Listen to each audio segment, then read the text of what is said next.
se réveille, quoi. Et la titrisation aussi. Alors la titrisation, voilà. allons-y. Un mot sur la titrisation, très pratiquée par les banques américaines, beaucoup moins en Europe. Ça consiste à libérer le bilan d'une banque de ses créances pour lui permettre d'aller de l'avant, d'aller de l'avant, d'aller de l'avant, et donc a priori d'avoir des capacités nettement plus dynamiques que ce qu'elle a lorsqu'elle a un bilan chargé. Alors la titrisation, ça fait peur, hein, puisque ça a été à l'origine de la crise de 2008, mais c'était une titrisation débridée. Aujourd'hui, la titrisation, elle est encadrée. Les banques doivent garder une partie du risque dans leur bilan, donc ce qui les oblige à surveiller ce risque.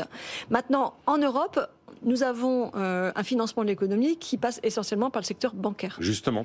Faut-il aller vers plus de titrisation? Donc il faut plutôt s'appuyer sur cette... C'est plutôt une force sur laquelle on peut s'appuyer plutôt que lui tourner le dos. Et donc les banques en fait, peuvent titriser une partie de leur crédit bancaire de manière à pouvoir faire de nouveau du crédit bancaire. Et c'est elles qui ont le contact avec l'entreprise, qui connaissent leur tissu productif et donc ils vont pouvoir mesurer le risque. Donc le problème qu'on a en Europe, c'est que cette titrisation, c'est autorisé, mais en fait, il y a un traitement prudentiel qui est assez décourageant pour les banques parce que eh bien, le traitement prudentiel, c'est comme si... une banque qui garde juste la tranche senior des créances titrisées va se voir appliquer le même traitement que si elle gardait tout. Ah oui. Donc, voilà. Et aussi, surtout, en termes... Qu'est-ce qui empêche la BCE de corriger ça? C'est des choses qui sont en cours de discussion, hein, mais il n'y a pas des mêmes intérêts entre les différents pays européens. Et donc, voilà. Et des pays qui veulent aller très très vite, très loin, d'autres beaucoup moins. Et un autre sujet, c'est le reporting.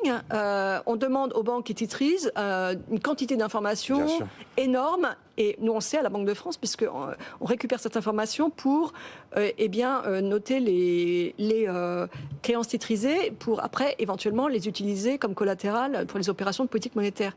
Et on voit bien qu'on n'utilise qu'une partie de cette information qui est divulguée par les banques. Donc, réduire la quantité d'informations qui est divulguée aurait zéro coût, en fait.